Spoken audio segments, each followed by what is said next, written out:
வணக்கம் மக்களே, welcome to ஆப்டி தமிழா. இந்த வீடியோவில் வந்து நம்ம ஐடிபிஐ ஜூனியர் அசிஸ்டன்ட்ஸ்க்கான ப்ராக்டிஸ் கொஷின்ஸ் வந்து பார்க்கலாம். ஸோ அந்த விதத்தில் நம்ம அரித்மெட்டிக் கொஷின்ஸ் தேர்ட் செட் வந்து பார்க்கலாம். ஸோ ஃபர்ஸ்ட் கொஷின் என்ன கொடுத்துருக்காங்க அப்படின்னு சொல்லிட்டு பாருங்கள். ஸோ ஃபர்ஸ்ட் கொஷின் என்ன கொடுத்துருக்காங்க, the ratio of efficiency of A to B and C together is 4:3. அதாவது என்ன சொல்லியிருக்காங்கன்னா, ஏக்கும் பி ப்ளஸ் சிக்கும் ரேஷியோ வந்து பார்த்தீங்கன்னா, அதாவது எஃபிஷியன்சி ரேஷியோ என்ன கொடுத்துருக்காங்க அப்படின்னு பார்த்தீங்கன்னா 4:3 அப்படின்னு சொல்லிட்டு கொடுத்துருக்காங்க. while efficiency of A and B together is 6/7 of efficiency of ABC together. Okay, அதாவது ஏவும் பியும் ஓகே, அதே மாதிரி A plus B plus C. Okay, so A and B together is 6/7 of efficiency of ABC together. அதாவது A plus B வந்து 6, ABC வந்து டோட்டலாக 7. Okay, so இங்கே நமக்கு டோட்டலாக ஏபிசி எவ்வளோ? ஸோ ஏபிசி வந்து 7. ஓகே, ஸோ அது நமக்கு மேட்ச் ஆகிடுச்சு. ஸோ இப்போ இங்கே பார்த்தீங்கன்னு வச்சுக்கலாம், ஏவோட எஃபிஷியன்சி என்னது 4, ஏ ப்ளஸ் பியோட எஃபிஷியன்சி என்னது 6. ஸோ இதை பேஸ் பண்ணி பியோட எஃபிஷியன்சி நான் 2 அப்படின்னு சொல்லிட்டு சொல்லலாமா? சரியா? அண்ட் சிமிலர்லி ஏபிசி டோட்டலாக 7, அதில் ஏ ப்ளஸ் பி வந்து நமக்கு இங்கே 6, அப்போ சியோட வேல்யூ என்னவாக இருக்கும்? 1 இருக்கும். ஓகே, அப்போ ஏவோட எஃபிஷியன்சி என்ன அப்படின்னு பார்த்தீங்கன்னா 4, பியோட எஃபிஷியன்சி வந்து 2 அண்ட் சியோட எஃபிஷியன்சி வந்து 1. இப்போ கொஷின் என்ன கொடுத்துருக்காங்க அப்படின்னு சொல்லிட்டு பாருங்கள். If B can complete 3/4 of the work in 27 days. அதாவது பி அப்படின்னு சொல்லிட்டு ஒரு பர்சன் இருக்காங்க, அந்த பர்சன் வந்து 3/4 ஆஃப் த ஒர்க், அதாவது 4 ஒர்க்கில் 3 ஒர்க்கு வந்து ஓகே, ஸோ 4 ஒர்க்கில் 3 ஒர்க்கு வந்து 27 டேஸில் முடித்தாங்கன்னா, அப்போ இந்த 4 ஒர்க்கையும் முடிக்கிறதுக்கு எவ்வளோ நாள் ஆகும்? 36 days ஆகும். அப்போது பி வந்து 36 days. ஓகே, நெக்ஸ்ட்டு அப்போது பியோட எஃபிஷியன்சி எவ்வளோ? 2. ஓகே, அப்போ டோட்டலாக எவ்வளோ வேலை செஞ்சுருப்பாங்க? 72. சரியா? இப்போ கொஷின் என்னது? Then find the time taken by A and C together to complete 66.66% more of the same work. So A and C ஒரு நாள் எவ்வளோ பண்ணுறாங்க? 5. ஸோ இங்கே கொஷின் என்னன்னாக்கா, A and C together to complete 66.66% more. Okay, so இதுதான் வந்து original work. So more work அப்படின்றது எவ்வளோ பர்சன்டேஜ்? 66.66. அது எப்படி எழுதலாம்? 5/3 divided by A plus C. Okay, so cancel பண்ணோம் அப்படின்னா எனக்கு 5 and 5 கேன்சல் ஆகிடும். இது நமக்கு 24. இதில் ஆன்சர் என்ன அப்படின்னு பார்த்தீங்கன்னா 24 days. Okay okay, next question என்ன சொல்லியிருக்காங்க அப்படின்னு சொல்லிட்டு பாருங்கள். A man invested ₹X for Y years at 14% per annum on simple interest. Okay, so இங்கே சிம்பிள் இன்ட்ரெஸ்ட்டில் ஓகே, ஸோ சிம்பிள் இன்ட்ரெஸ்ட்டில் ஓகே எக்ஸ் ருப்பீஸை ஒய் இயர்ஸ்க்கு ஓகே 14% per annumல இன்வெஸ்ட் பண்ணுறாங்க. While X plus 1200 for 2 years at 20% per annum on compound interest. Okay, so compound இன்ட்ரெஸ்ட்டில் X plus 1200 2 years 20% per annum such that he received total amount as 2928. Okay, அப்போ இங்கே total amount அப்படிங்கிறது என்னென்னா simple interest plus compound interest வந்து நமக்கு இங்கே 2928. Okay, total interest receive வந்து 2928. இப்போ கொஷின் என்னது? If I invested ₹X for Y years. Okay, suppose X ருப்பீஸை ஓகே, ஸோ எக்ஸ் ருப்பீஸை ஒய் இயர்ஸ்க்கு ஓகே, ஸோ ஒய் இயர்ஸ்க்கு இன்வெஸ்ட் பண்ணியிருந்தாங்கன்னா 8% per annumல அவங்களுக்கு எவ்வளோ வந்திருக்கும்? 768 வந்திருக்கும் அப்படின்னு சொல்லிட்டு சொல்கிறாங்க. சரியா? தென் find the amount received from the compound interest.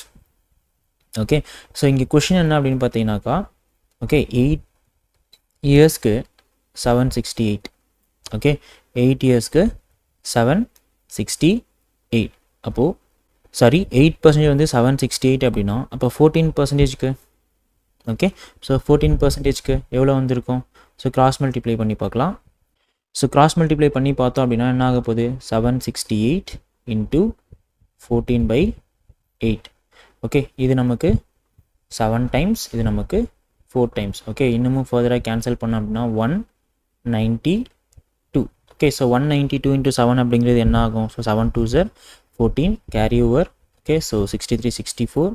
Okay, so நமக்கு இங்கே என்ன ஆக போகுது? 1344 அப்படின்னு சொல்லிட்டு வரப்போகுது. ஓகே, ஸோ இந்த 1344 அப்படிங்கிறது என்ன அப்படின்னு பார்த்தீங்கன்னா simple interest at 14% interest. Okay, rate of interest. But இங்கே நமக்கு சிம்பிள் இன்ட்ரெஸ்ட்டும் காம்பவுண்ட் இன்ட்ரெஸ்ட்டும் எவ்வளோ கொடுத்துருக்காங்க? 2928 கொடுத்துருக்காங்களா? அப்போ 2928லேருந்து 1344 நான் சப்ராக்ட் பண்ணால் எனக்கு வந்து காம்பவுண்ட் இன்ட்ரெஸ்ட் கிடச்சிருமா? ஸோ 8ல் 4 போச்சுன்னா 4. ஓகே, ஸோ 12ல் 4 போச்சு அப்படின்னா 8. ஸோ 28ல் 13 போச்சு அப்படின்னா 15. அப்போ இந்த 1584 அப்படிங்கிறது என்ன அப்படின்னு பார்த்தீங்கன்னா காம்பவுண்ட் இன்ட்ரெஸ்ட். ஓகேவா, ஃபைன். ஸோ இந்த காம்பவுண்ட் இன்ட்ரெஸ்ட் அப்படிங்கிறது எவ்வளோ இயர்ஸ்க்கு? 2 இயர்ஸ்க்கு. ரேட் ஆஃப் இன்ட்ரெஸ்ட் என்ன? 20%. அப்போது 2 இயர்ஸ்க்கு காம்பவுண்ட் இன்ட்ரெஸ்ட் 20% அப்படின்னா எவ்வளோ பர்சன்டேஜ் வந்திருக்கும்? ஸோ 20 + 20 + 400/100. அப்போ டோட்டலாக எவ்வளோ பர்சன்டேஜ் வந்திருக்கும்? 44% வந்திருக்கும். சரியா? ஃபைன். அப்போ இந்த 44% அப்படிங்கிறது என்ன அப்படின்னு பார்த்தீங்கன்னா 1584. ஸோ இங்கே கொஸ்டின் என்ன கேட்டிருக்காங்க? தென் find the amount received from the compound interest. So amount அப்படிங்கிறது நீங்கள் 100% இன்வெஸ்ட் பண்ணியிருந்தீங்க அப்படின்னா 144% வந்து உங்களுக்கு அமௌண்ட்டாக வந்திருக்கும். ஓகே, அப்போ 144 அப்படிங்கிறது என்ன? அதுதான் வந்து இங்கே நமக்கான question. So 1584 into 144/44. Okay, so இது வந்து நான் 11 டேபிளில் கேன்சல் பண்ணாது எனக்கு 4 டைம்ஸ் அப்படின்னு சொல்லிட்டு வரும்.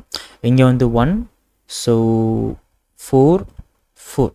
ஓகே, 144. ஸோ இன்னமும் நான் கேன்சல் பண்ணேன் அப்படின்னா இது வந்து நமக்கு எவ்வளோ டைம்ஸ் வரும் அப்படின்னு பார்த்தீங்கன்னாக்கா 36.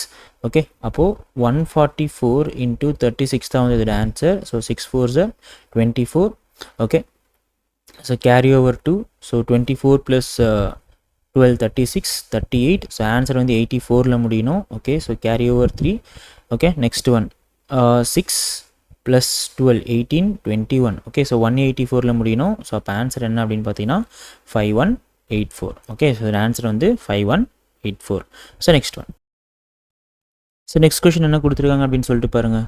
Boat A can cover certain distance downstream and upstream in x - 10 hours and x + 10 hours respectively. The speed of boat A in still water is 24 km/h. Okay, so ஒரு போட் இருக்குது. ஓகே, ஸோ அந்த boat வந்து பார்த்தீங்கன்னா down stream and up stream time வந்து எவ்வளோ நேரம் எடுத்துக்குது அப்படின்னு பார்த்தீங்கன்னா x - 10 அண்ட் x + 10 hours எடுத்துக்குது அப்படின்னு சொல்லிட்டு சொல்கிறாங்க. அண்ட் நெக்ஸ்ட் ஒன், போட் ஏவோட ஸ்பீட் என்ன அப்படின்னு பார்த்தீங்கன்னா 24 km/h. அண்ட் போட் பியோட ஸ்பீட் என்ன கொடுத்துருக்காங்க? Boat B in still water is equal to speed of stream which is equal to 15 km/h. Okay, so boat பியோட ஸ்பீடு வந்து 15 km/h அண்ட் வாட்டரோட ஸ்பீடு என்ன அப்படின்னு பார்த்தீங்கன்னா 15 km/h. Then find the distance covered by boat B at x + 8 hours. Okay, fine. So இதை base பண்ணி நான் boat ஏவோட டவுன் ஸ்ட்ரீம் ஸ்பீடும் ஓகே அப்ஸ்ட்ரீம் ஸ்பீடும் நான் கண்டுபிடிக்க முடியுமா? ஸோ டவுன் ஸ்ட்ரீம் ஸ்பீடுக்கு என்ன பண்ணுவோம்? ரெண்டுத்தையும் ஆட் பண்ணுவோம். அப்போ 39. அப்ஸ்ட்ரீமுக்கு ரெண்டுத்தையும் சப்ராக்ட் பண்ணுவோம். அப்போ 9. ஓகே, ஸோ என்ன ஆக போகுது இங்கே 13 and 3. ஸோ சேம் டிஸ்டன்ஸாக இருந்தால் ஸ்பீடோட ரேஷியோவும் டைமோட ரேஷியோவும் இன்வெர்ஸ்லி ப்ரொபோஷனல். அப்போ 3:13 அப்படின்னு சொல்லிட்டு வரும். பட் இங்கே நமக்கு டைமோட டிஃப்ரென்ஸ் எவ்வளோ கொடுத்துருக்காங்க? டவுன் ஸ்ட்ரீமுக்கும் அப் ஸ்ட்ரீமுக்கும் டிஃப்ரென்ஸ் ஒன்று வந்து x - 10, இன்னொன்று வந்து x + 10. அப்போது டிஃப்ரெண்ட் டோட்டல் டைம் டிஃப்ரென்ஸ் எவ்வளோ இருக்கும் அப்படின்னு பார்த்தீங்கன்னா 20 இருக்கும். பட் நமக்கு இங்கே 10 தான் இருக்குது. ஸோ அப்போ என்ன பண்ணலாம்? இன்ட்டு 2ஆல் மல்டிப்ளை பண்ணலாம். சரியா? அப்போ இங்கே இன்ட்டு 2ஆல் மல்டிப்ளை பண்ணோம் அப்படின்னா எனக்கு டைம் என்ன ஆகும்? 6 and 26 அப்படின்னு சொல்லிட்டு ஆகும். ஓகே, இங்கே பார்த்தீங்கன்னா இந்த 6 அப்படிங்கிறது x - 10ஓட வேல்யூ, இந்த 26 அப்படிங்கிறது x + 10ஓட வேல்யூ. சரியா? ஃபைன்.